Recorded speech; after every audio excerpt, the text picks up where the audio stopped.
Ajouté, les pompiers continuaient à batailler samedi soir et dimanche matin contre les flammes près de Santa Barbara en Californie, où le troisième incendie le plus dévastateur de cet État a atteint la petite ville de Montecito, résidence de nombreux milliardaires. L'incendie, baptisé Thomas, qui fait rage depuis 2 semaines, mobilise 8500 pompiers et 34 hélicoptères, mais les vents et l'absence d'humidité continuent d'attiser les feux. Samedi, des ordres d'évacuation obligatoires ainsi que des conseils d'évacuation volontaires pour certaines parties du comté ont été émis par le Bureau de gestion des situations d'urgence du comté de Santa Barbara, au nord de Los Angeles.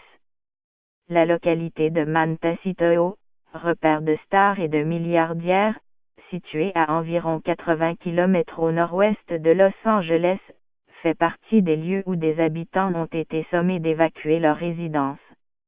L'incendie a rapidement progressé vers le sud, dans la commune de Montecito où des bâtiments ont été touchés, a indiqué sur son site CAL FIRE, l'agence californienne de lutte contre les incendies.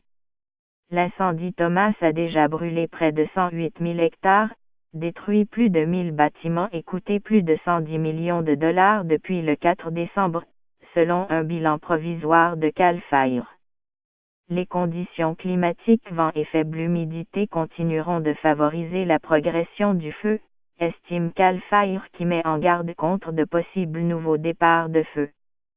Au cours du week-end, les vents devraient atteindre 48 à 64 km/h dans le nord de la Californie. Des incendies peuvent démarrer à tout moment, a prévenu l'agence de lutte contre les incendies sur Facebook.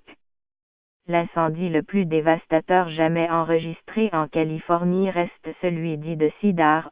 En octobre 2003, il avait carbonisé plus de 110 000 hectares et détruit presque 3000 structures, suivi de l'incendie Rush en 2012, avec près de 110 000 hectares brûlés. La Californie a connu ce mois-ci une série de feux dont la plupart ont été contenus. Thomas est le seul à avoir fait des victimes. Corey Iverson, un pompier originaire de San Diego, a été tué dans le comté de Ventura.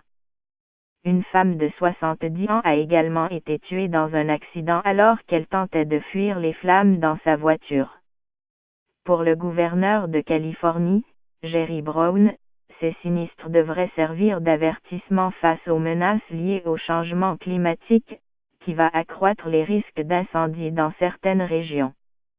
Ce qui est important, c'est que ces incendies vont devenir très fréquents, c'est ce que la science nous dit, a déclaré Jerry Brown. Avec un peu de chance, cela servira à réveiller les gens qui sont trop complaisants aujourd'hui, a-t-il ajouté.